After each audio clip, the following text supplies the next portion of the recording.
Բարև ձեզ, շարունակում ենք աշխատանք ուղիղ եթերում, կքննարկենք այսօրվա կարևոր իրադարձությունները։ Մենք տեսնում ենք, որ միջազգային իրավունքը, որը ստեղծել է երկրորդ համաշխարհային պատերազմից հետո որպես զսպող ուժ, որպես իրավական վահան, մեր աչքի առջև այդ համակարգը ամբողջությամբ փլուզվում է։ Ինչ է փոխարինելու դրան եւ ինչպես պետք է փոքր երկրները սովորեն ապրել, գոյատևել այս պայմաններում։ Այս թվային շուրջ ավելի մանրամասն կզրուցենք Նյուրնբերգի համալսարանի դասախոս միջազգային իրավունքի մասնագետ Գուրգեն Պետրոսյանի հետ։ Բարև ձեզ, պարոն Պետրոսյան։ Այս օրերս ես զրուցում էի աղջկաս համակուրսեցի համադասարանցիներից մեկի հետ եւ հարցրի ինչ պլաններ ունես, ապագայի ինչ կարիերայի վերաբերյալ ինչ ծրագրեր ունես, ասաց մինչև այս վերջերս ուզում էի միջազգային իրավունքի այդ գծով իրավական տալ, բայց հիմա արդեն մտորում եմ։ Այսպիսի նոր սերունդը վերապահումով է տեսնում ենք մոտենում միջազգային իրավունքի այդ զսպող ինստիտուտին եւ ինչ է տեղի ունենում ըստ ձեզ, արդյոք այն դադարել է։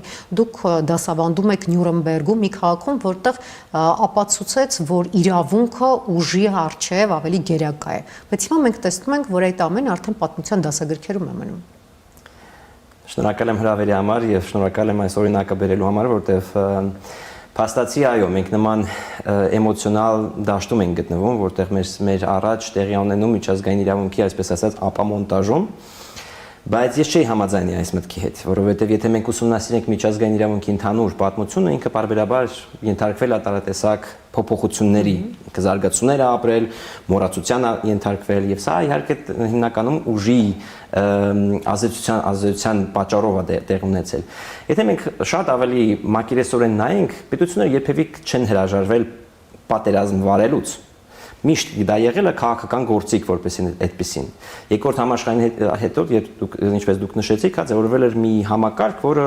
կանխատեսելիություն էր նախատեսում աշխարհում, որպեսզի այդ գերտերությունները կարողանան ինչ-որ ձևի կանխատեսելիություն ունենան եւ կարողանան կառավարել այդ փոքր պետություններին։ Բայց նաեւ նույն այդ ՄԱԿ-ի կանոնադրությամբ նախատեսված էր մեկ այսպես ասած հնարավորություն, որ դեռևս կարելի էր պատերազմ վարել եւ պատերազմը հենց օրինակ այդ պաշտպանության ինքնապաշտպանության մեխանիզմն է։ Նույն Իսրայելը, որ հիմա հարձակում է գործում Իրանի վրա, ինքը իր մեկնաբանում է իրավաբանորեն եւ միջազգային իրավունքի տեսանկյունից, որ ինքը կանխարգելիչ գործողություն է անում, որովհետեւ իր անվտանգությունը որպես այդպեսին հարցականի տակ է դրված եւ դրա պատճառով ինքը դիմում է ՄԱԿ-ի միջազգային ՄԱԿ-ի խարտիայի հիման վրա դիմում է այդպիսի գործողությունների։ Նույնիսկ այս պարագայում մենք տեսնում ենք, որ դեռևս ամբողջովին պետությունները չեն հրաժարվել միջազգային իրավունքից, այլ զուտ մենակ դա օգտագործում են իրենց քաղաքական շահերն առաջ տանելու համար եւ սա միշտ է այդպես եղել։ Բայց այն, որ մենք ներկայությամբ գտնվում ենք այսպիսի վերաձևավորման փուլում, դա անխոս այդպես է։ Մենք ակնհայտ գտնվում ենք նոր համակարգի ձևավորման մեջ։ Եթե նախկինում կար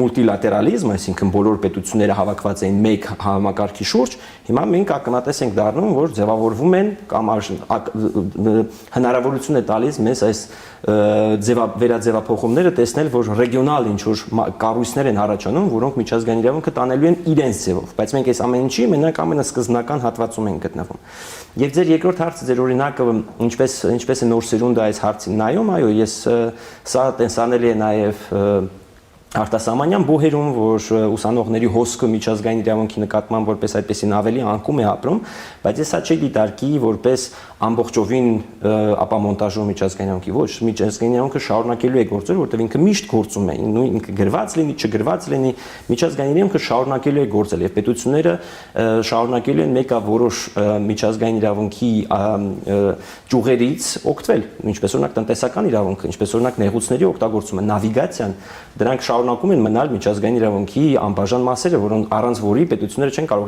իրար հետ համագործակցել։ Բայց միևնույն է տրանսֆորմացիոն փուլում է, ինչպես նշում եք, ինչ է փոխարինելու դրան։ Որովհետև այժմ ջունգլիների օրենք է դեռևս գործում։ Որքան էլ հղում անեն պրևենտիվ կանխարգելիչ այդպիսի հարվածների, միևնույն է մենք տեսնում ենք, որ ուժն է գործում։ Եվ ինչ անեն են նաև փոքր պետությունները, որոնք չունեն զսպող վահան, իդեմս միջուկային զենքի օրինակ։ Իրավացի եք։ Բայց եւս մեկ անգամ կուզենամ շեշտել այն հանգամանքի վրա, որ նույնիսկ այդ պետությունները, ովքեր ակնհայտորեն խախտում են միջազգային իրավունքը, իրենք նույնպես հղում են կատարում միջազգային իրավունքի այդ բացերի վրա եւ փորձում են այդ բացերից օգտվել, որպեսզի իրենց գործողություններն արդարացնեն։ Նույն Ռուսաստանը, որ Ուկրաինայի վրա հարձակվում է, ինքը չի ասում, որ ինքը պատերազմ է վարում, որտեղ պատերազմը ի սկզբանե արգելված երևույթ է։ Ինքը ասում է, ես հատուկ օպերացիա եմ իրականացնում, հա, նույնիսկ այդ ձևակերպումները, որոնք միջազգային իրավունքում շատ լուրջ դերակատարություն են, ինչպիսի տերմինոլոգիա է օգտագործում, իրանք փորձում են այդ միջազգային իրավունքի դաշտում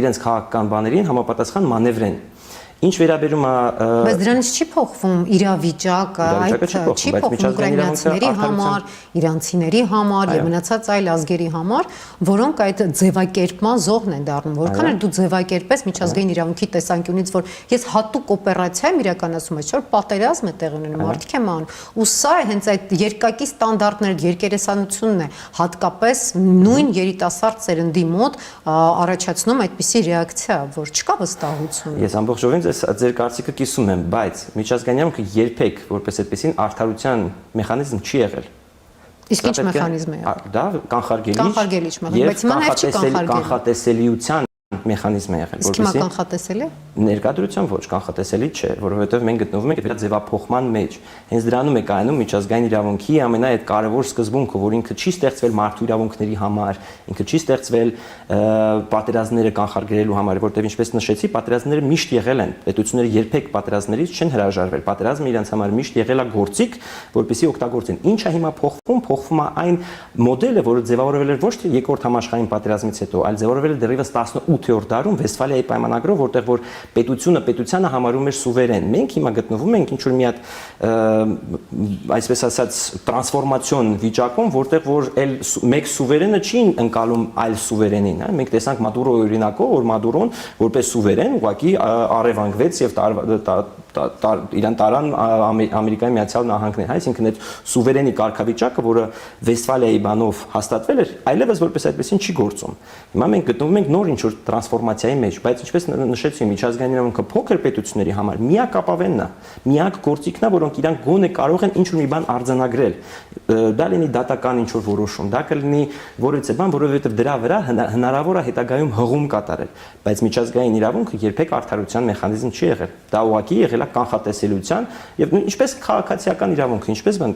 կարող է քաղաքացիական իրավունքի մեջ այդ սկզբունքները դրված են արդարության կամ մարդու իրավունքների հավասարության եւ այլն, բայց շատ դեպքերում քաղաքացիական հարաբերություններում կամ այլ տեսակ իրավահարաբերություններում միշտ որոշակի նորմը կարող է օգտագործվել ի շահ քեզ կամ ի վնաս քեզ։ Եվ ինչ պետք է անեն այս պարագայում, այս տրանսֆորմացիոն փուլում Հայաստանի նման փոքր պետությունները, երկրները, որոնց միակապավեն, ինչպես նշեցիք, միջազգային իրավունքն է։ Այո, այստեղ մենք շատ անելիքներ ունենք, բայց ամենակարևորը, որ շատ երևելի չերևանք, որտեղ քաղաքական տեսանկյունից հիմա շատ վտանգավոր մենք փուլերում ենք գտնվում։ Մենք պետք է սպասենք, ինչպես է աշխարհը վերաձևակերպվում։ Այո, ինձ թվում է ամենաճիշտ տարբերակը այս պարագայում հաշվի առնելով այն վտանգները, որ գոյություն ունեն, հա, որտեղ մենք բարբերաբար խոսում ենք խաղաղության մասին, այո, այս խաղաղությունը հնարավորինս մեր ջանքերով պետք է ամրապնդենք, բայց որ պատրանք ստեղծենք, որ այս խաղաղությունը որպես այդպեսին կա, կարծում եմ չպետք է ունենք, բայց այդ առումով պետք է լուրջ աշխատանքներ կատարենք։ Հիմա տեսեք, մենք ունենք միջազգային արդարության դատարանում, ՄԻԵԴ-ում ունենք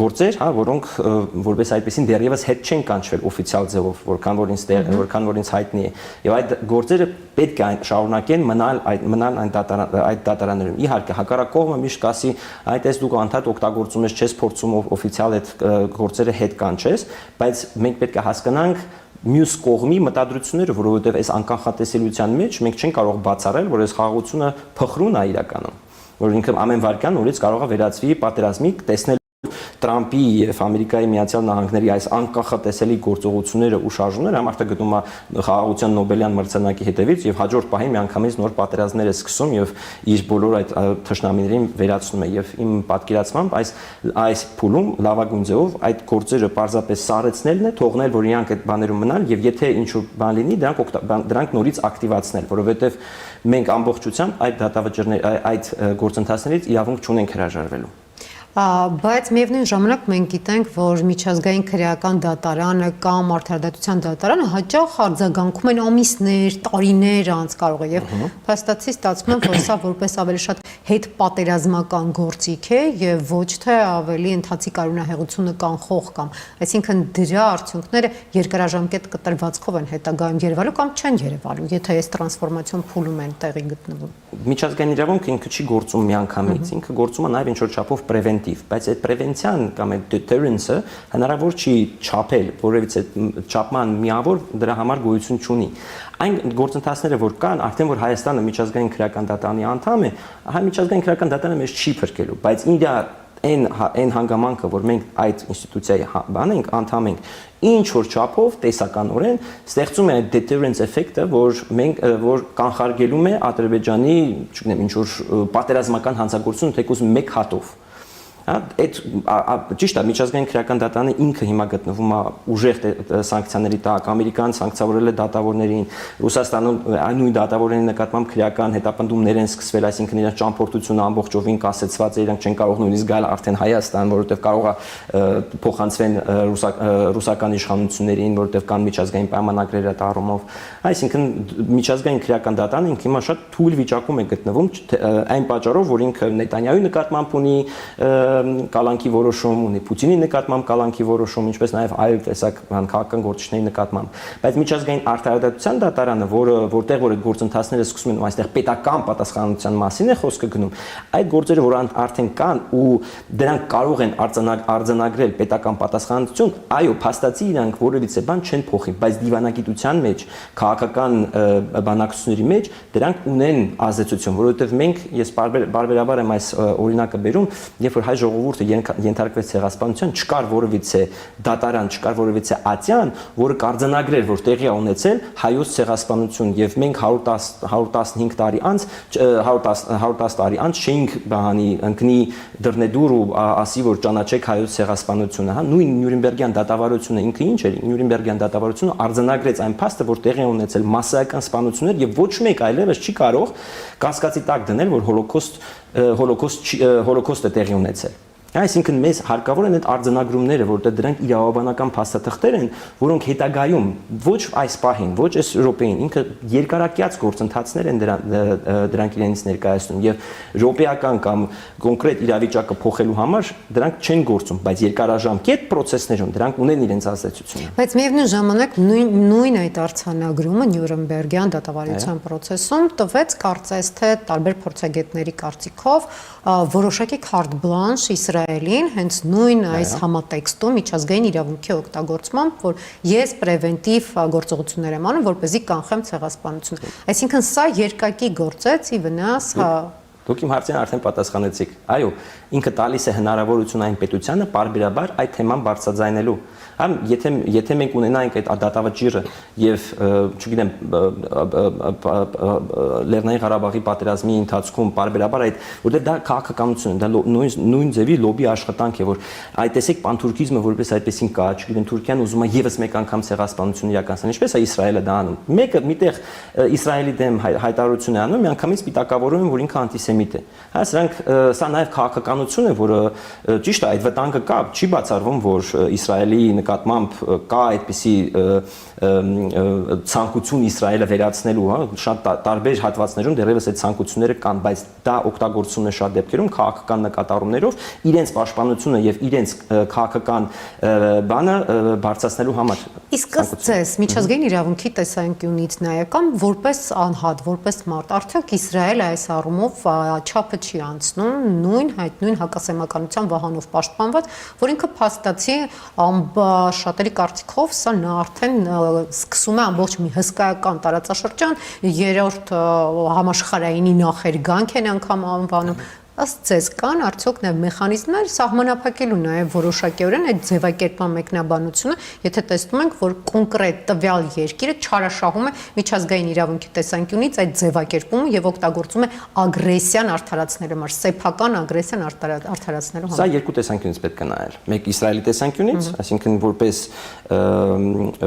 պետություն, որը ենթարկվել է այդ հարձակումների եւ միջազգային իրավունքի տեսանկյունից։ Եվ այս ամենը պետք է չափել համաչափության ստանդարտների մեջ։ Հա, եթե հարձակումը տեղ ունեցել Իսրայելի նկատմամբ, բնական է Իսրայելը իր բոլոր հնարավորությունները ունի ինքնապաշտպանվելու եւ ինքը ինքնապաշտպանվել է, բայց այդ ինքնապաշտպանությունը, հա, եթե դու գնում ես ինքնապաշտպանության եւ եթե կարող ես վնասել ոտքը, բայց արդյունքում դու սպանում ես անձին, հա, դա արդեն էքսես է, դա արդեն անձերին, ես ուղղակի օրինակով եմ ասում, դու այդ անցնում ես, նշանակում է դու արդեն ինքդ ես կատարում սպանություն կամ ինքդ ես այդ իրավախախտումը իրականացնում։ Եվ այս միջավայրում բնական է բոլորին ակնհայտ է, որ Իսրայելը միջազգային իրավունքի կոպիտ ոտնահարումներ իրականացնում է, ինքը Գազան է բան արել, վերացնել, իհարկե Համասը եւ Հեզբոլլահան դա տերորիստական բաներ են, միավորումներ են միջազգային իրավունքի կողմից ճանաչված ու արդյունքում ցանկացած անդամ դիտարկվում է որպես արդեն ահաբեկիչ, իրենց դեմ պայքարը միջազգային իրավունքի շրջանակներում ավելի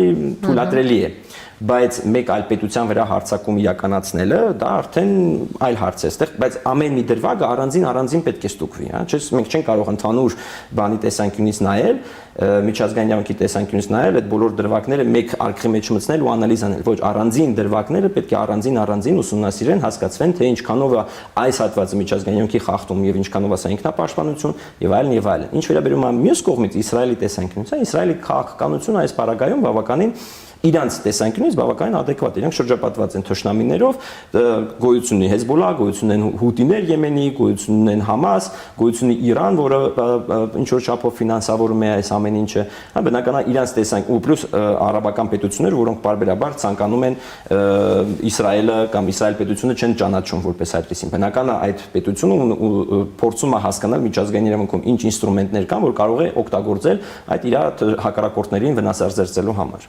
Իսկ այ հակառակորդները, այսպես ասած, միջազգային իրավունքի գործիքակազմ ունեն, որպեսզի կարողանան իրենց պաշտպանվել այդ հավելյալ ագրեսիայից, որը ինքնապաշտպանության անվան տակ բազմաթիվ զոհերի պատճառ է դառնում։ Հրաշալի հարց եք տալիս, եւ այդ մեխանիզմները գործում են նույնպես Իսրայելի դեմ։ Ինչքանով են փաստացի դրանք ազդեցություն ունենում, սա արդեն այլ հարց է, բայց օրինակ Հարավաֆրիկյան Հանրապետությունը միջազգային արտադրության դատարան ցեղասպանության կոնվենցիայի խախտման հիման վրա դիմում է ներկայացրել Իսրայելի դեմ, որտեղ որ ինքը ասում է, որ Գազայում ինչ որ տեղի ունեցել, դա ցեղասպանության կոնվենցիայի խախտում է։ Այս դատավարությունը տևելու է 7-8 տարի, հա, բայց փաստ ունենք, որ Գազան որպես այդպեսին գոյություն չունի։ Նույն ժամանակ Նիկարագուան դիմում է Գերմանիայի դեմ նույնպես ցեղասպանության կոնվենցիայի շրջանակներում, որ Գերմանիան է խախտում ցեղասպանության կոնվենցիան կանխարգելման փաստի շրջանակներում, որ ինքը զենք է տրամադրում Իսրայելին, արդյունքում այդ զենքով սպանվում են պաղեստինցիները։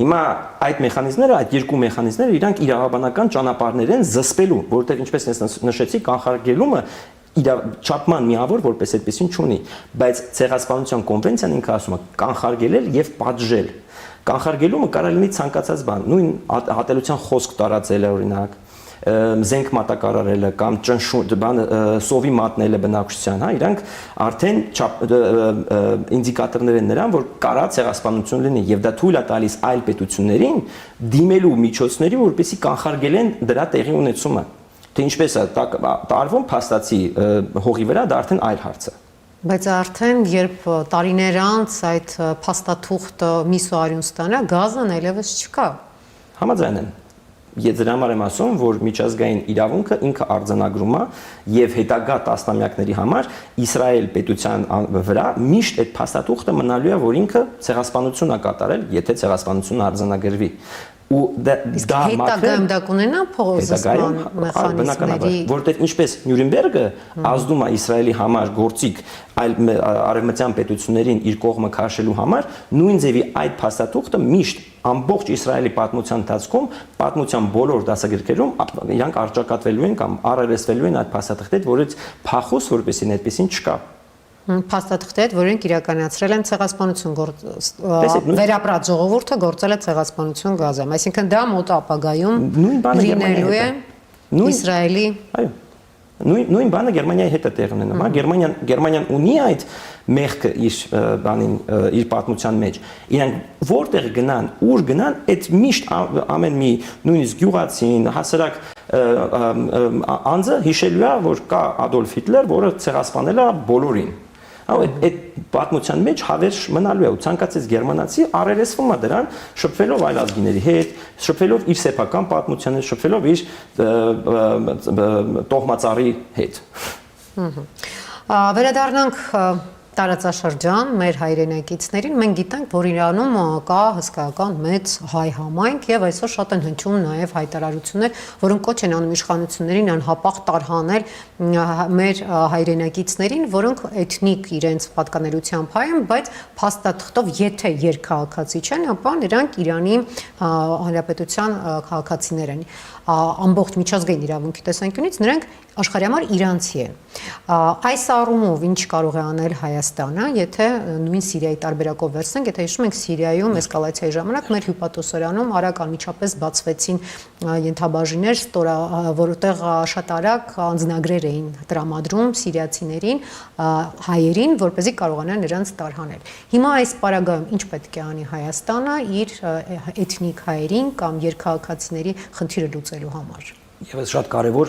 առարկայական հարց եք տալիս եւ գործնական առումով, որովհետեւ սա մեր պարտականությունն է մեր հայրենակիցներին միշտ լինել զուրավիկ ցանկացած այս տեսակ կոնֆլիկտներում, դա լինի Իրան, դա լինի Մյանմար, դա լինի Հնդկաստան։ Մեր քաղաքացիները ու ոչ միայն մեր քաղաքացիները, նաև փախստականները, ովքեր որ փախնում են կոնֆլիկտից, հա, բնականա որ այս վիճակը բերելու է նրան, որ մեծ քանակությամբ փախստականների հոսք է սկսվելու, այսինքն մեր պետությունը պետք է պատրաստ լինի այդ հումանիտար օգնությունը ցուցաբերել քաղաքացիներին, ովքեր որ փախուստ փորձում են փախչել պատերազմից։ Եվ այստեղ այո պետք է նախ մեր քաղաքացիներին տարհանել, ստեղծել ճանապարհներ, որպեսզի իրանք ապահով անցնեն սահմանը եւ գան Հայաստան, եթե կա միգրացիոն ծառայությունների այդ բաները պետք է նույնպես ակտիվանան, որպեսզի հեշտացնեն այդ process-ները, բայց մենք այդ փորձը ցավոք սրտի մենք ունենք եւ կարծում եմ, որ մեր միգրացիոն ծառայությունները որպես այդպեսին արդեն պատրաստ են նման տեսակ բաներին։ Միակ բանը կայանում է նրանում, որ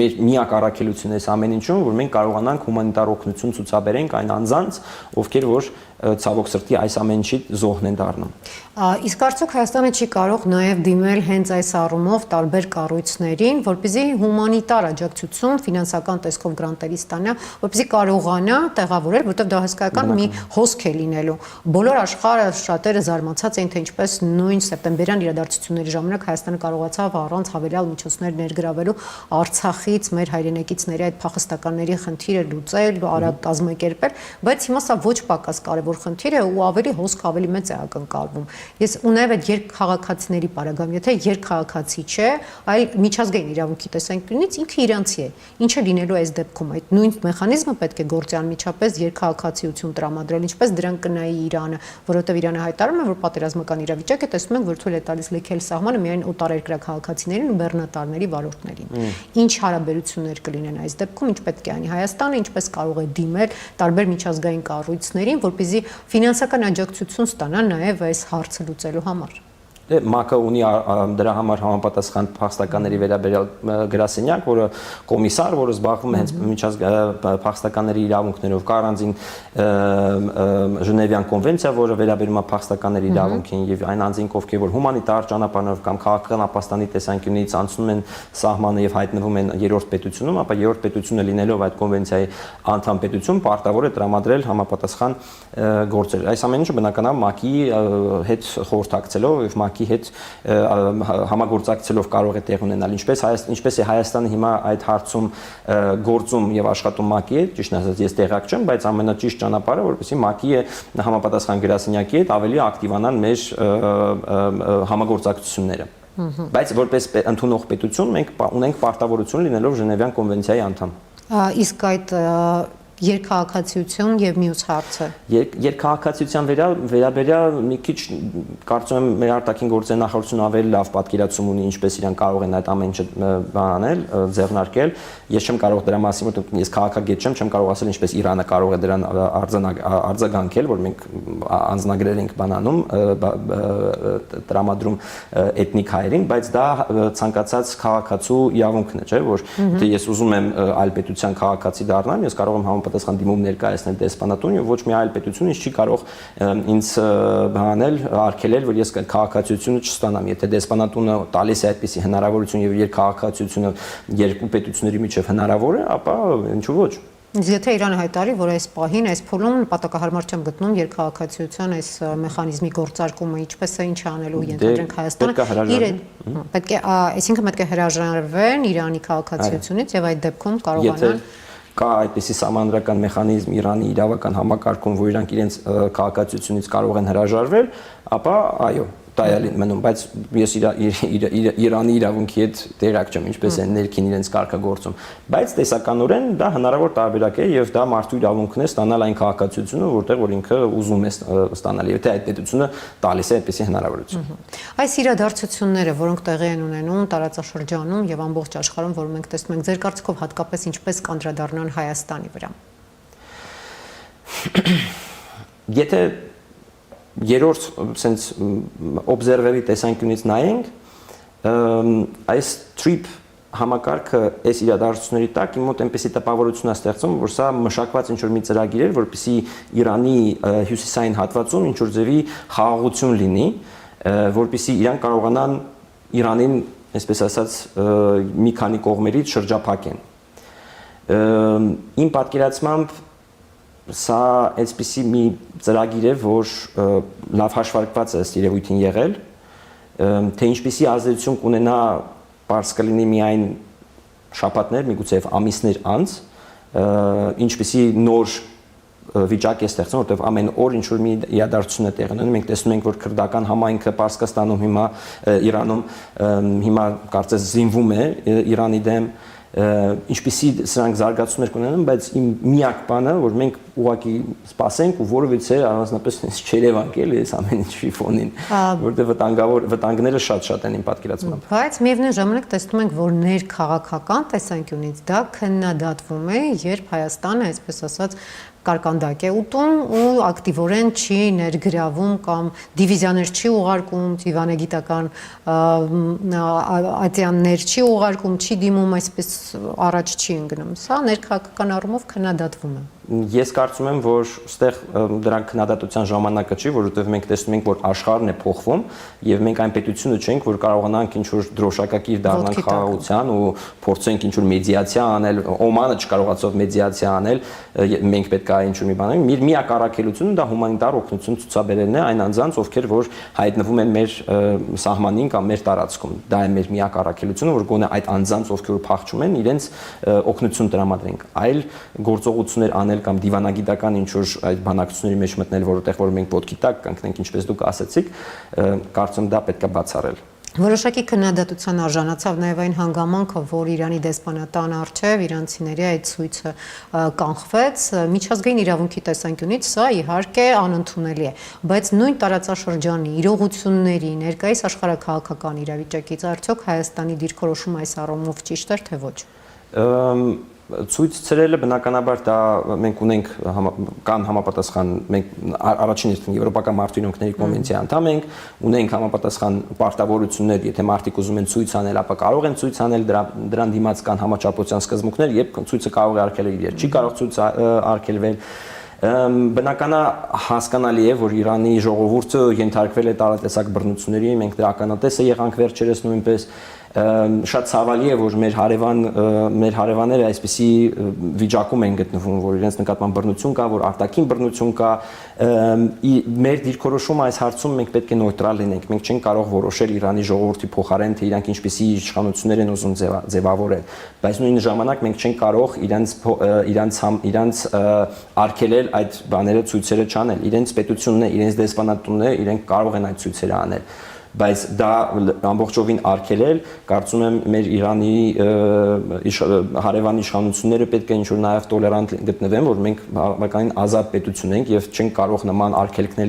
դնել դեսպանատան ցույցը արգելելու կամ բաների համար։ Մենք հստակ կա այսպիսի մի տեսակետ, որ փորձագիտական շրջանում, որ Իրանը դա Իրաք չէ, բազմաշերտ, երկարաժամկետ կտրվածքով, իզոլացված պայմաններում, սանկցիաների պարագայում այդ երկարուձիգ պատերազմ կարողացող մի պետություն է։ Ու ինչ է լինելու այդ պարագայում, երբ դուք նշում եք տրանսֆորմացիոն փուլում է, չէ՞, տրանսֆորմացիոն փուլում պետք է ըստ միջազգային իրավունքի տեսանկյունից այս դեպքը պետք է ավարտվեր, փակվեր այս թեման, նոր անցնեին հաջորդ տրանսֆորմացիաների, հասկանային ինչ է փոխվելու իրավական տեսանկյունից։ Եթե սա երկար, այսպես ասած, ձգվի, ինչ է լինելու այդ ընթացքում։ Դե ինչպես նշեցի, այստեղ ռեգիոնալ բաներն են առաջանալու, ռեգիոնալ կառույցներ են առաջանալու։ ՄԱԿ-ը որպես այդպեսին կամ ՆԱՏՕ-ն մենք այդ փաստացի տեսնում ենք, որ իրանց դերակատարությունը գնալով ավելի անկում է ապրում, ոչ հայտարարություններ են տեղի ունենում, ոչ ինչ որ ձևի ՄԱԿ-ը բացի նրանից, որ պարզապես հայտարարություններ են անում, որ իրանք շատ մտահոգված են իրադարձություններով, այլ գործողություններ տեղի չեն ունենում, բայց դա հասկանալի է ինչի տեղի չունենում, որովհետև ուժային բալանսը որպես այդպեսին խախտված է ամբողջ աշխարհում։ Իրանց դերը գնալով ընկնում է, եթե սա երկարաժամկետ տեղ ունենա, բնական է այդ ռեգիոնալ կառույցները կսկսեն ավելի թափ հավաքել, բայց կախված է թե ինչ ռեգիոնալ կառույցներ կբանեն, դա կլինի Արաբական լիգան, դա կլինի, չգիտեմ, Աֆրիկական միությունը կամ բանում Ասիայում ինչ որ մի այդպես կառույց կձևավորի, որոնք կփորձեն ինչ որ ձևի այս փաստացի իրավիճակը փոխել։ Բայց իրավունքի տեսանկյունից այն որ այդ ռեգիոնալ կառույցները ձևավորվում են, դա ակնհայտ է, դա տեսանելի են արդեն։ Շնորհակալություն, պարոն Պետրոսյան, հարցազրույցի համար։ Նշեմ, որ զրուցեցի նյուանսների շրջանակներում Նյուրնբերգի համալսարանի դասախոս միջազգային իրավունքի մասնագետ Գուրգեն Պետրոսյանի հետ։ Շարունակեք հետևել իրադարձություններին, քիչ անց տեսակապով կզրուցեմ դիվանագետ Վրաստանի ռազմավարական վերլուծությունների կենտրոնի խորհրդի անդամ Վալերի Չեչելաշվիլիի հետ։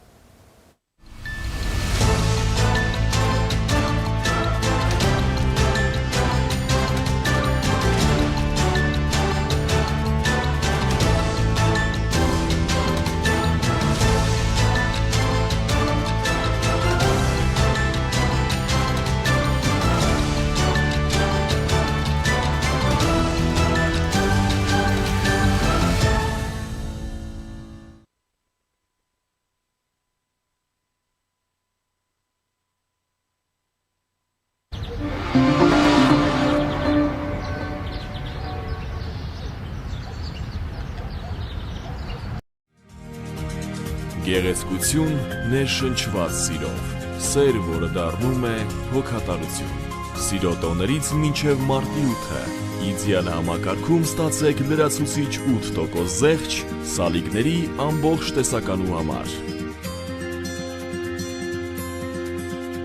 Իդեալ համակարգ, սիրով և հոգատարությամբ դեպի կատարելություն։ Ծխատար ընդամենը 1 դրամ, չորանոցն ընդամենը 1 դրամ, հոսանքի կարգավորիչը ընդամենը 1 դրամ։ Մինչև մարտի 8-ը իդեալ համակարգի ցանկացած խանութ սրահից ձեռք բերեք ամբողջական ջերուսման համակարգ և ստացեք ծխատարը, չորանոցը և հոսանքի կարգավորիչն ընդամենը 1 դրամով։ Ապառիկը տեղում 12 ամիս առանց որևէ տոկոսի։ Մանրամասները idealsystem.am։ Իդեալ համակարգ, դեպի կատարելություն։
Բարև ձեզ, շարունակում ենք աշխատանք ուղիղ եթերում։ Մինչ Իրանի շուրջ իրադարձությունները վերաձևավորում են եւ վերաձևում են միջազգային անվտանգության քարտեզը, տարածաշրջանում տեղի են ունենում մի շարք դիվանագիտական նյուանսներ, որի մասին էլ այսօր կզրուցենք։ Հայաստանի վարչապետի այցը Թբիլիսի սկսվեց ոչ սովորական ձևով, երաժշտական, ոչ պաշտոնական ընթրիք, երաժշտական իմպրովիզացիա։ Շատերի կարծիքով սա որոշակի այսպեսի ժեստ էր, որպեսզի փափուկ ուժի դրսևորում, որպեսզի գրավի վրա հասարակության համակրանքը եւ մյուս տեսակետներ, որ սա ռազմավարական անհրաժեշտություն էր այս այցը իրադարձությունների ֆոնին Հայաստանի համար կենսական նշանակություն ունեցող Վրաստանով անցնող միակ ճանապարհը դեպի արտաքին աշխարհ կապող այս թեմայի շուրջ բանակցություններ վարելու համար այս թեմայի շուրջ տեսակապով Թբիլիսիից կզրուցեմ դիվանագետ Վրաստանի ռազմավարական վերլուծությունների կենտրոնի խորհրդի անդամ Վալերի Չեչելաշվիլիի հետ. Добрый вечер, господин Чечелашвили. Вы в эфире, как слышно? Добрый вечер, Гуар. Очень приятно быть с вами в эфире опять. Взаимно. Господин Чечелашвили, вот визит Никола Пашиняна в Тбилиси начался очень неформально. Там игра на барабанах, министр иностранных дел подпевала. Вот это восприняли многие как попытку мягкой силы завоевать симпатии грузинского общества. Вот насколько важен, по вашему мнению, этот эмоциональный контекст на фоне того, что Грузия фактически для Армении остается единственным стабильным выходом в мир? Вот как в Грузии восприняли этот жест? Ну, я могу говорить только о собственных ощущениях, Гуар. Я думаю, что это вполне нормально. И премьер-министр, и министр иностранных дел – это же нормальные живые люди. Если они хорошо поют и играют, и еще тем более делают это вполне, так сказать, в унисон. По-моему, композицию Билли Джин они исполняли, там, этого самого, как его, Майкла Джексона. Вот. Ну и американская композиция. В общем, я думаю, что это было вполне нормально. Как кто это воспринял, это другой вопрос, потому что кто-то может подумать, что из-за того, что происходит в регионе, может быть, это было не совсем ко времени, а кто-то может сказать, что наши отношения, они самодостаточны, вот, и поэтому такое наполнение их эмоциональное вполне уместно. Я больше отношусь ко второй группе людей. Пашинян и Кобахидзе говорили в основном о мире и стабильности. Это в то время, когда мы видим, что регион кипит в буквальном смысле этого слова. Что сегодня, по вашему мнению, стоит в армяно-грузинских отношениях? Какой нюанс мы все же упускаем из виду? И что на самом деле стоит за этими протокольными улыбками и фразами? Мы к этому вообще привыкли уже, что когда встречаются руководители, будь то в Ереване или в Тбилиси, всегда произносятся правильные слова, говорится о тысячелетней дружбе, о эмоциональном, так сказать, контексте отношений и так далее. Это все очень хорошо, но это из ряда, так сказать, из визита в визит это повторяется. Вообще, для начала хочу сказать, что очень хорошо, что премьер-министр господин Никол Пашинян приехал в Тбилиси. Мы вообще соскучились уже по высокому уровню, так сказать, визитов, в том числе и в отношениях с нашими соседями, как с Арменией, так и с Азербайджаном.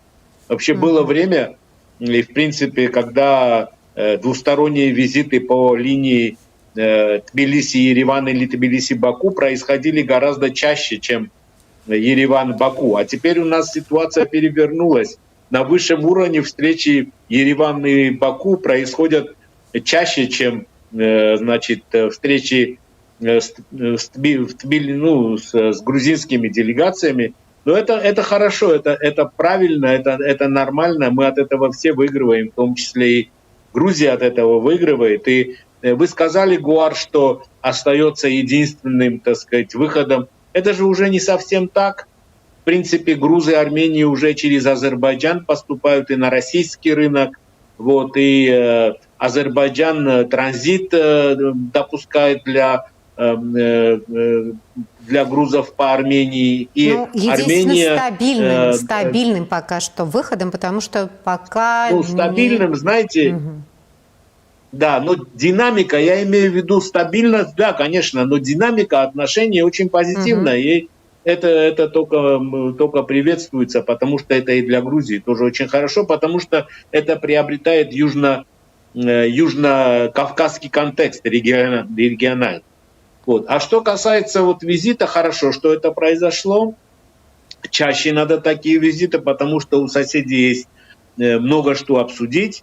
Но понимаете, когда я слышу одни и те же оценки из визита в визит, что вот у нас все хорошо и так далее, я не знаю на самом деле, что за этим там внутри какие разговоры, потому что это разговоры в закрытом формате, и потом разговоры и переговоры на межправительственной комиссии. Но у нас есть что обсудить и на макроуровне, и на микроуровне. На макроуровне, например, у нас есть договор о свободной торговле, да, но одновременно, значит, Армения находится в евроазиатском таможенном пространстве, и как это одно с другим совмещается, значит, это не совсем понятно, потому что возникают из-за этого и как конкретные проблемы у конкретных товаропроизводителей и бизнесменов из Грузии. В том числе возникают проблемы по транзиту, например. Мы знаем такие случаи у армянских грузовладельцев и экспортеров через Грузию. Вот эти проблемы, так как на макро, так и на микроуровне, они должны находить свои решения. Потому что если у нас все так прекрасно, стратегические отношения и так далее, и полное взаимопонимание, почему наши предприниматели, как из Армении, так и из Грузии, сталкиваются с проблемами по работе на рынках друг друга? И по транзиту, и по экспорту.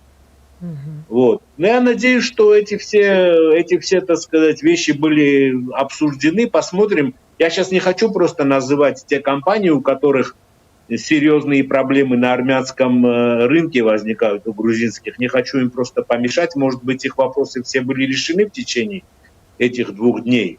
Вот. Но такие реальные проблемы. Какие это тоже проблемы, нормально, простите, ничего это были особенного в этом нет. логистические проблемы или другие? Какие проблемы были возникли? Это были проблемы с допуском на рынок, связанные как раз с регуляциями евразийского таможенного пространства. Поэтому я и говорю, что свободная торговля, которая у нас есть, и она заключена довольно давно уже, договор о свободной торговле, задолго до того, как Армения вступила в таможенный союз.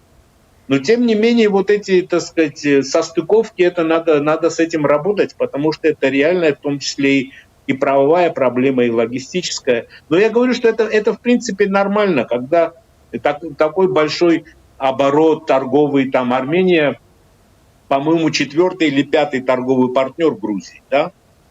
Кстати, по торговле тоже там есть. Например, если брать официальную торговую статистику экспортно-импортную, то там очень серьезная разница между данными, которые дает статистика Армении и статистика Грузии. Очень серьезная разница. С этим тоже надо разбираться, потому что надо понять на самом деле, да, что и как происходит. Если у тебя нет полной картины... Извините, что перебиваю. В чем нюанс этих различий? Что показывает грузинская статистика? Например, о чем говорит армянская статистика? Например, да, значит, грузинская статистика показывает, что очень серьезная торговая экспортная позиция Грузии в Армению – это поддержанные легковые автомобили, которые реэкспортируются, в принципе, после импорта из США или Европы, и потом реэкспортируются в Армению.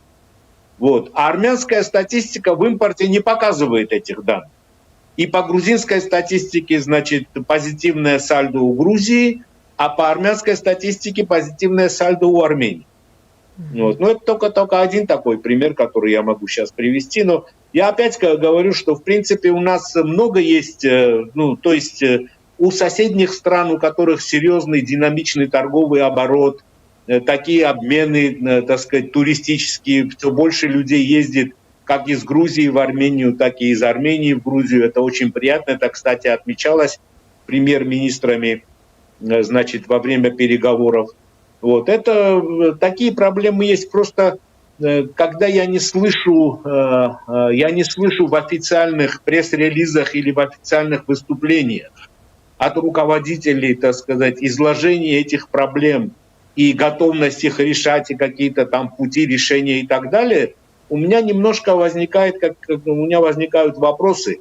Вот, потому что потом в реальности эти проблемы проявляются, и они отражаются на судьбе конкретных наших, так сказать, предпринимателей, экспортеров. А правительство на то и есть правительство, и мы их для того и нанимаем, мы налогоплательщики, наше правительство и наших министров, для того, чтобы они решали наши проблемы, и в данном случае проблемы наших предпринимателей. Вот когда этого не происходит, а потом еще, значит, мы не слышим, так сказать, изложения этих проблем и видения по их решению, возникают чувство какой-то неудовлетворенности. Но может быть, сейчас эти все проблемы были решены, и мы сейчас в ближайшем будущем, во всяком случае, я мониторю эту ситуацию, буду знать, насколько успешно все это, так сказать, прошло. Но в любом случае, повторюсь, что очень хорошо, что премьер-министр приехал.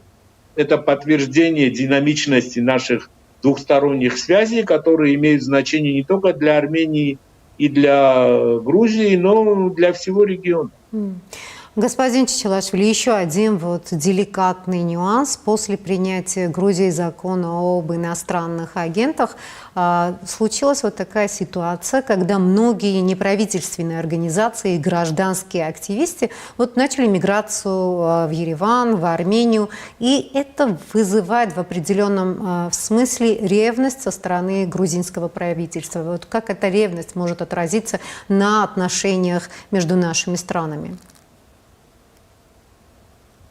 Да, это действительно имеет место быть. Это говорит только о том, что система, значит, для гражданского сектора, правовая и неправительственных организаций гораздо более демократическая, чем в Грузии. Поэтому, значит, я тоже об этом слышал. Наверное, грузинское правительство не очень этим довольно, но я думаю, что оно привносить этот вопрос в двухсторонние отношения не будет, потому что у нас приняты такие жесткие законы сейчас по регуляции неправительственных организаций гражданского сектора. Практически неправительственный сектор, я могу сказать, что в большинстве своем просто прекратил существовать. А те, кто регистрируются, например, в Армении, пытаются оттуда работать, законы, которые приняты в последнее время парламентом Грузии, они дают все возможности правительству очень жестко это пресекать. И поскольку у грузинской мечты сейчас все возможности в руках и все ресурсы, и, значит, тут и влияние и на следственные органы, и на судебную систему и так далее, я думаю, что это сильно грузинскому неправительственному сектору не поможет. Но это правительство, оно располагает всеми возможностями решить эти проблемы и привносить опять это в двухсторонние отношения. Я думаю, что оно не будет. Хотя, наверное, сказать этого не могу сейчас. Я не знаю, о чем разговаривали премьеры, особенно тет-а-тет. Многие сравнивают нынешнюю ситуацию в Иране с операциями в Ираке, но эксперты подчеркивают, что Иран – это не Ирак, это многослойное государство с многолетним опытом выживания именно в условиях санкций, полной изоляции. И если конфликт затянется, по вашему мнению, к чему это приведет в целом для региона, чем это обернется, и есть ли у Грузии и у Армении, по вашему мнению, общий план «Б» на случай масштабного такого регионального хаоса, не дай бог? Да, но я думаю, что Трамп и его администрация уже сделали очень сильные ходы, и обратной дороги уже нет. И чем больше этот конфликт будет затягиваться, тем будет хуже. и на внешнеполитической арене, и на внутриполитической ситуации. Я сейчас имею в виду президента Трампа, его администрацию. Но я думаю, что Гуар, значит, ресурсы здесь несопоставимы.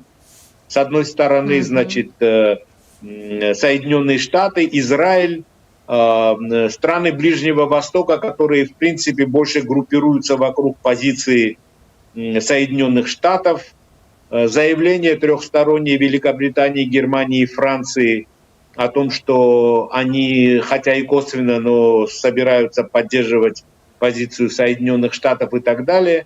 И что самое главное, в разы уменьшающееся количество запусков ракет иранцами по различным целям, в том числе и по ближневосточным странам, что является, я думаю, очень серьезной стратегической ошибкой Ирана, хотя мотивы понятны. Вот, 360 ракет в первый день и там на четвертый день 50 ракет. Динамика сама говорит за себя. Рисунок, в принципе, уже этой войны ясен. Значит, по всей видимости, у Соединенных Штатов есть план А и план Б. План А, и лучше сказать план минимум, это добиться тройственной задачи в Иране. Это прекращение ядерной программы, прекращение производства баллистических ракет более 200 километров дальности и прекращение поддержки прокси-организаций типа Хезболла и Хамас, значит, Ираном. А план Б – это установление нового режима, значит, замена сегодняшнего режима в Тегеране. Как это получится, это надо будет посмотреть. Я думаю, что ресурсы, в принципе, для этого у Соединенных Штатов есть, тем более вместе с Израилем. Насколько эти ресурсы были хорошо просчитаны и как быстро это смогут Соединенные Штаты и Израиль организовать, это мы увидим буквально в течение одной недели. Вот. Хотя Трамп для себя очертил временной промежуток в 4 недели. Как говорят эксперты, к концу, значит, 4-й недели, значит, Иран практически лишится всех своих возможностей оказывать какое бы это ни было сопротивление. Но я думаю, что еще очень многое может зависеть от того, как себя поведут, значит, как себя поведет армия Ирана, потому что у, значит, армии Ирана не совсем не идиллические отношения с корпусом стражей исламской революции. И я думаю, что они могут как переходная сила сыграть очень важную роль. Особенно если они сгруппируются вокруг Пехлеви.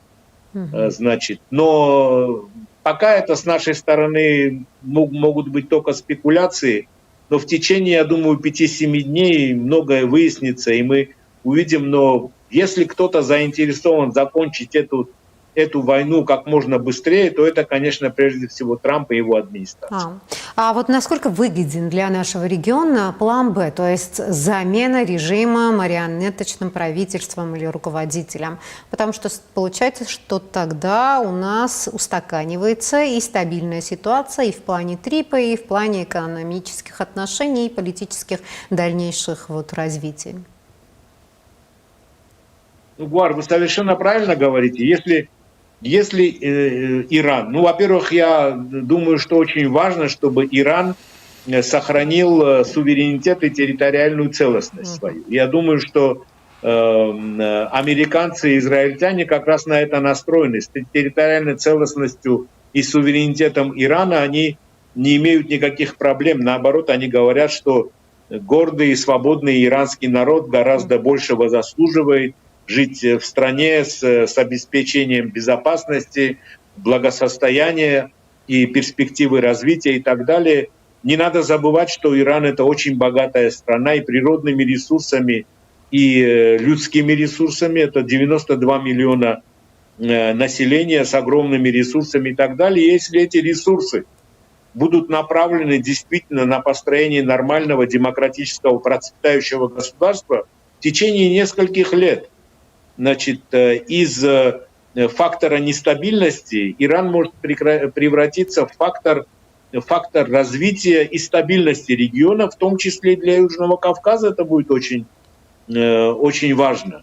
И здесь мы получим очень серьезного, хорошего, надежного, значит, партнера и соседа. И, в принципе, для Южного Кавказа, для Ближнего Востока в широком смысле этого слова, да и для геополитической стабильности, значит, такой Иран будет очень серьезным вкладом позитивным в развитие интеграционных и процессов по укреплению стабильности. Это только на руку будет всем нашим 3 странам. И прежде всего для Армении и Азербайджана, как стран непосредственно граничащих. И для Южного Кавказа, и, соответственно, для Грузии тоже.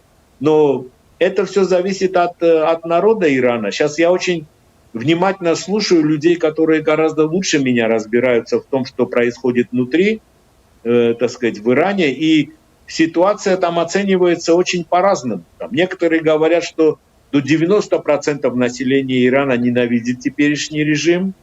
Другие говорят, что ресурсы для сопротивления еще у режима аятолл есть, очень серьезные. Поэтому, честно говоря, значит, надо посмотреть. Буквально несколько дней, и ситуация станет гораздо яснее.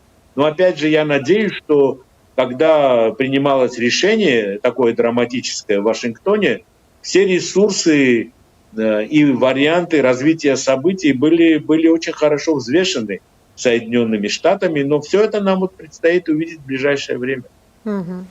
Мы видим парадоксальную ситуацию. Фактически Трамп взял под контроль венесуэльскую нефть, а Иран перекрыл Ормузский пролив и атакует инфраструктуры арабских стран залива.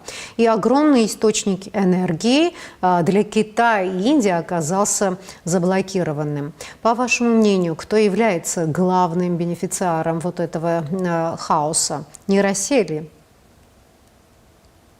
Не, Россия тоже, конечно, потому что у России очень тяжелая ситуация. Значит, при коридоре $50-60 за баррель нефти марки Brent, значит, русские продавали с 25-30-долларовым дисконтом Urals. А сейчас, значит, на $20 подскочила цена. Я не вполне разделяю мнение, что перекрыт Ормузский пролив. Он не перекрыт.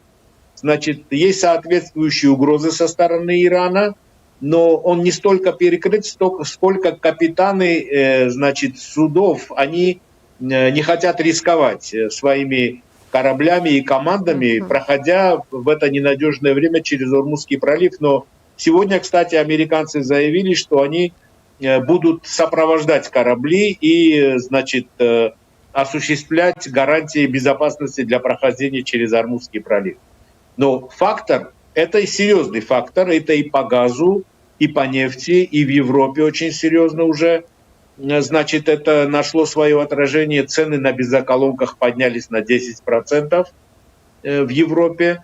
Рынки стали более волатильными. И, значит, с этой точки зрения тоже надо это заканчивать, возможно, быстрее. Но я все-таки думаю, что после того, как ситуация стабилизируется, цены не просто отскочат на предыдущий уровень до конфликта, но еще больше понизятся, потому что, если предположить, что все-таки там правительство будет трансформировано каким-то образом, да, и вследствие этого санкции будут сняты с Ирана, как, например, были сняты с Венесуэлы, то нефть и газ иранские очень широким потоком пойдут на мировые рынки и будут способствовать их дальнейшему перенасыщению соответствующим влиянием на цену, в смысле ее уменьшения. И поэтому $50, около 50, я думаю, это та отметка, на которой это все стабилизируется, а это после непродолжительного периода каких-то дополнительных доходов для России особенно, да, что для нас важно анализировать позицию России, потому что она ведет эту варварскую войну против Украины. И как очень эта геополитическая ситуация отразится именно на позицию Москвы в этом контексте? Как все это отразится на это в среднесрочном плане. В среднесрочном плане это дополнительные ресурсы для ведения войны, потому что нефть подскочила и газ. А в стратегическом плане это уменьшение ресурсов и еще больше, так сказать, еще больше финансовые проблемы, потому что Россия рассчитывает бюджет этого года по цене средней $59, а вынуждена была продавать все это время за $30 где-то в усредненном смысле, где-то свою нефть. Если она будет продавать на уровне $30, то это будет очень серьезный бюджетный дефицит. И, кстати, по итогам первым 2 месяцам этого года русские уже выбрали половину годового бюджетного дефицита. Вот. Поэтому от этого многое будет зависеть, ну, в том числе и возможности подписания там соглашения о режиме прекращения огня или какого-то там другого, может быть, соглашения по прекращению боевых действий между Россией и Украиной.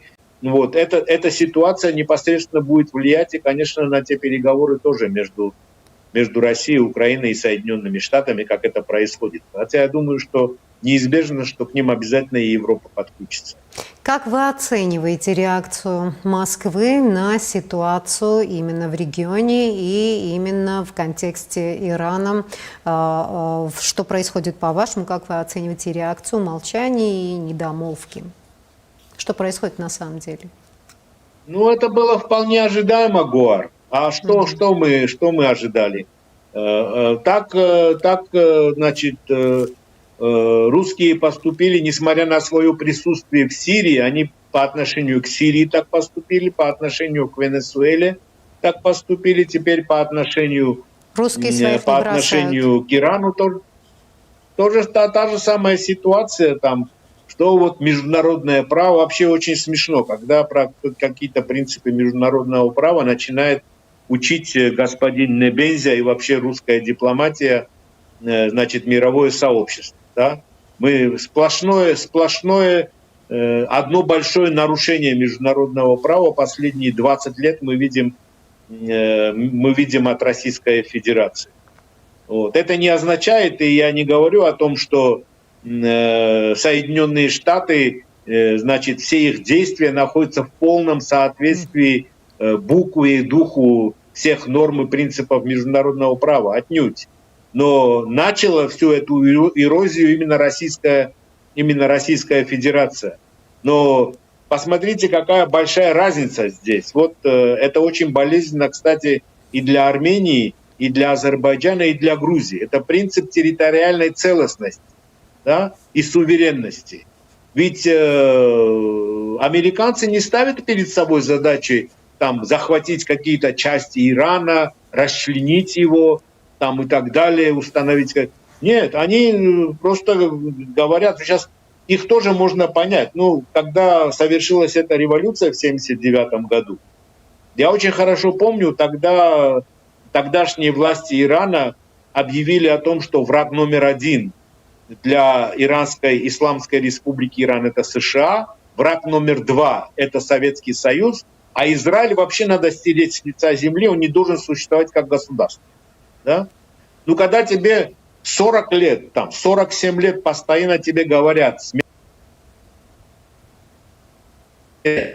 другое государство сделать для того, чтобы создать для тебя какие-то угрозы для безопасности и так далее. Да? Поэтому здесь были все условия для того, чтобы эти опасности, риски и генерирование этой опасности, которая шла со стороны Ирана, значит, были предприняты действия по их нивелированию со стороны Израиля. Ведь Израиль же не говорит о том, что иранское государство не должно существовать, а их надо стереть с лица земли. Наоборот, Израиль, точно так же, как и США, во всех своих заявлениях говорят, что достойный и гордый народ Ирана достоин иметь условия безопасности, должен жить в благосостоянии, потому что только природных ресурсов и богатств, и должен иметь перспективы развития в рамках своей территориальной целостности и суверенного суверенного волеизъявления. Но да, в вот то в же этом время разница. Израиль стер, кажется, с лица земли газу. Давайте не будем забывать этот тоненький нюанс. Я этот нюанс не забываю. А вы не забывайте, что произошло, значит, 7 октября. Эту новую реальность, о которой вы говорите в Газе, ее создал Хамас. Потому что он напал 7 октября на беззащитных участников. Там был какой-то, я не знаю, там фольклорный фестиваль. Или это, они поубивали там сотни людей, сотни захватили в заложники, увезли их в Газу. И после этого вот эту новую реальность они создали, а теперь вынуждены с этой новой реальностью считаться. Вот. Неужели кто-то мог подумать, что Израиль вот так просто это проглотит и никак не ответит на то, что произошло 7 октября после этого террористического нападения? Здесь, конечно, я согласен с теми экспертами, которые говорят о пропорциональности, о, так сказать, об соответствующих там перехлестах, да, но не Израиль начал это, вот, а Хамас был избран в секторе Газа как политическая сила. И за то, что как себя ведет Хамас, значит, в принципе, отвечают и избиратели, которые эту силу поставили у политического руля. Вот. Поэтому это не такая однозначная ситуация. Да, неоднозначная, потому что Хамас это не палестинский народ.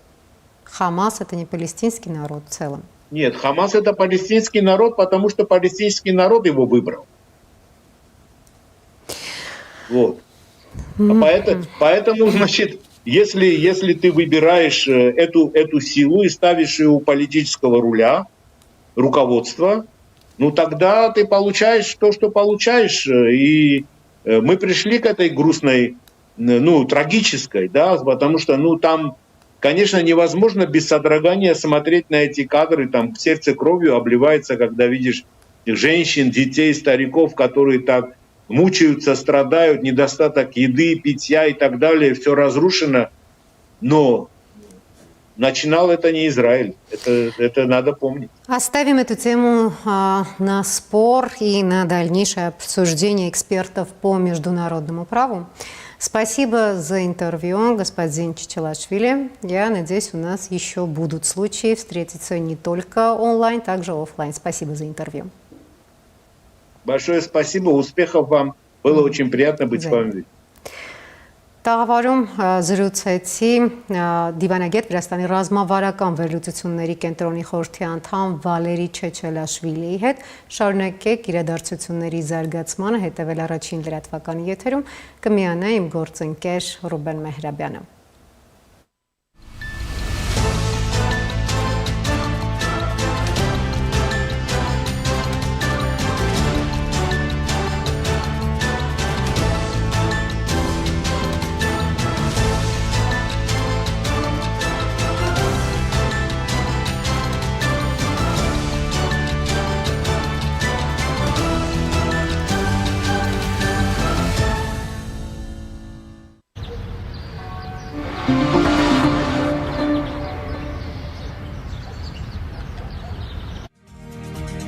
Գեղեցկություն ներշնչված սիրով, սեր, որը դառնում է հոգատարություն։ Սիրո տոներից մինչև մարտի 8-ը, իդեալ համակարգում ստացեք լրացուցիչ 8% զեղչ սալիկների ամբողջ տեսականու համար։